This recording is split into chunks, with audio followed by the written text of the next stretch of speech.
Hello and welcome everybody to another gold farming video.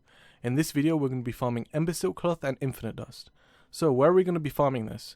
We're going to be farming this in the Bastion of Twilight raid in 25 man.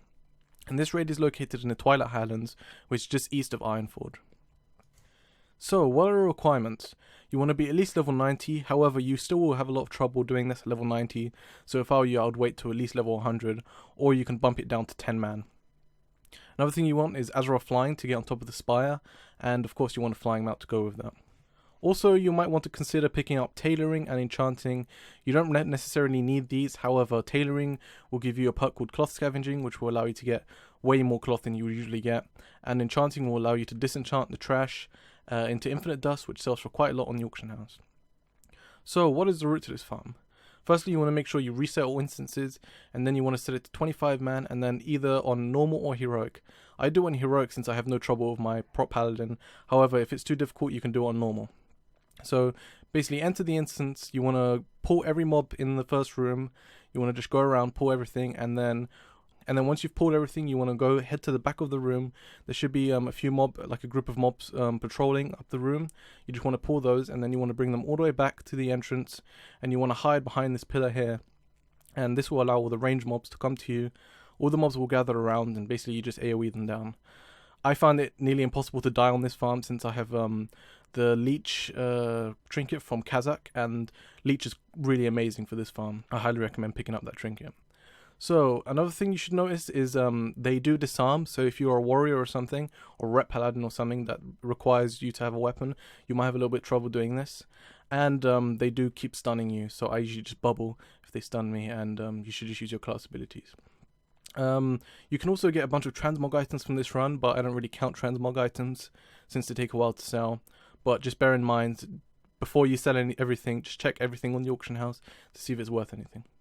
And lastly, you can only do this 10 times an hour, so you are limited by that. However, you can do this very quickly. So with the explanation part out of the way, let's get into the gold breakdown. Also, before we get into the breakdown, I just forgot that you should get a potion of treasure finding before doing this, so you get plundered treasure, which is really worth it since you get a lot of volatiles, and you get a lot of greens and raw gold and ores, especially pyrite, which sells for quite a lot. Anyway, so in 15 minutes, it took me 15 minutes to complete 10 runs, and in that time I got 1081 Embersilk cloth, and that sold for 1 gold and 40 silver each at 1513 gold in total. From raw gold and trash, I got 401 gold. From greens, I got 162 gold. From volatiles, I got 170 gold. From ore, I got 421 gold. And in total, in 15 minutes, I got 2667 gold. And all of these items sell very quickly on the auction house, especially Embersilk cloth, the ores, and the volatiles. So, just for reference sake, per hour you would get around 10,668 gold. However, of course, you can only do this 10 times an hour, so it's just more of like a reference thing. So what are my final thoughts on this farm? It's very quick and easy. You can just run in and run out and do this 10 times while you're in queue for a dungeon or something. Usually dungeons take around 10 to 15 minutes if you're DPS.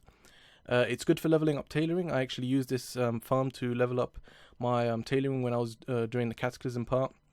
You can craft Embersilk bags. So instead of just selling the Embersilk cloth, you can make them into bags. But the only problem with these bags is you need a certain amount of infinite dust. And the good thing is, if you have enchanting, you can disenchant the greens and trash items, and you can get a bunch of infinite dust.